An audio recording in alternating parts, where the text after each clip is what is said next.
I am GeorgiAnn Dinanco, and I am honored to be with you this morning. Most importantly, I'm honored to work collectively with Ramona and Mike and Lori with Strides for Sobriety.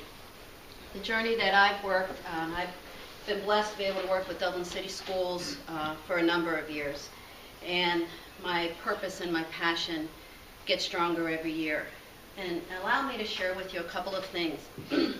Number one, for me to talk in a short amount of time and to make my point is really a challenge, because this is so important to me and it is important to you, and I know that.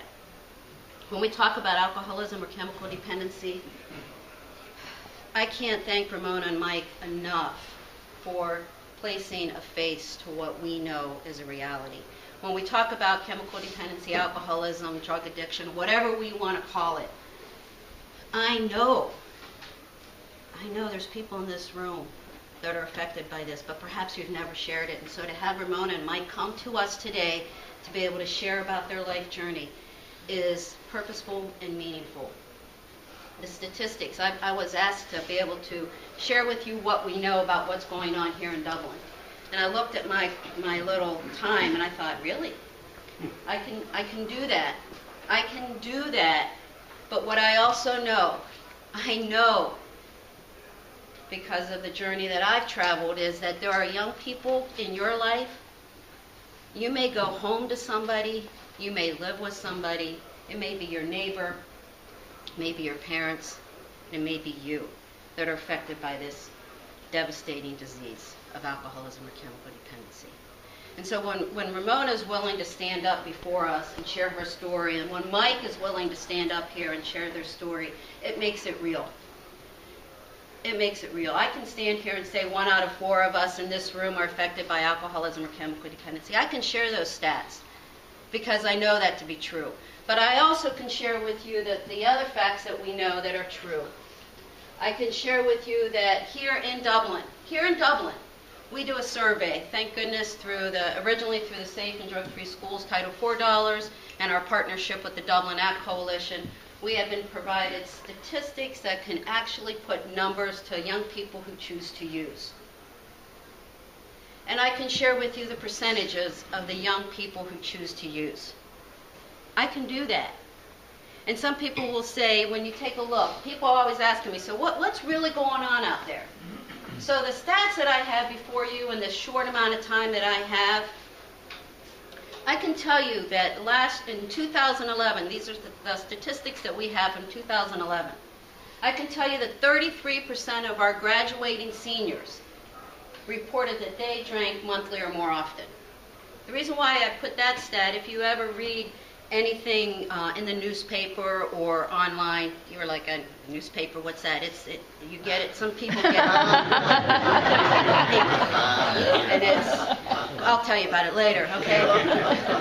But when we read those things and when we read the statistics, typically nationally they'll share to you monthly or more often.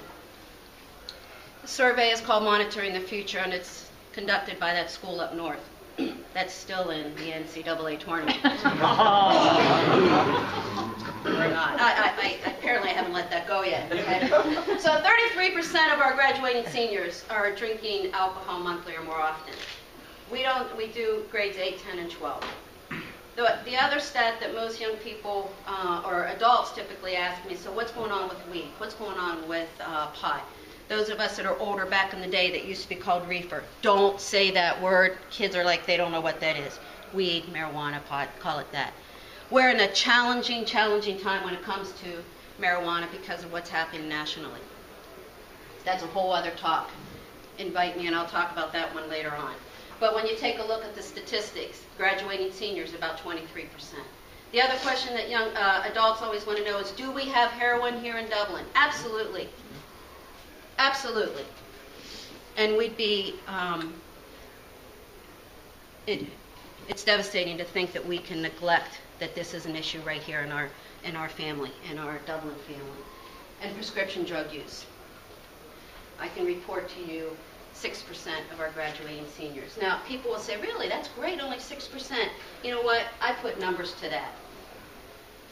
I put numbers to that because when I talk to someone like Michael, and you see someone like Michael, quite frankly, I don't care if it's 1%.